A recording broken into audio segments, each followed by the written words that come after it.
Nakakatuwa pala yung, experience ko, Akalain mo yun, kapag kasi mga kababata mo talaga, makakilala mo, classmate mo ng high school, classmate mo ng college, siyempre kilala ka niyan. Paano ka umutot, paano ka tumawa, paano ka kumain, paano yung mga kalokohan mo. Alam na alam ng mga kaklase natin since high school, elementary, college. Tapos yung ilan sa kanila ay mga nasa medical field na, nurse, ilan talaga mga mapepera na at magaganda ng buhay. Pero nakakatuwa po, ang dami na po ngayong ginagawa ang carnivore way of eating at, dati hindi sila sumasang-ayon. Pero ngayon, sobrang dami na po nating, kino-coach na mga kaibigan po natin, mga magulangin po nila.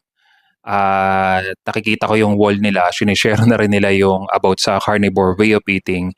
Hindi man mga content ko ang ishine-share nila at ibang mga content creator, I'm so blessed pa rin sapagkat kahit papaano isa ako sa nagbigay ng, at nagbukas ng kaalaman patungkol sa carnivore way of eating. God bless everyone.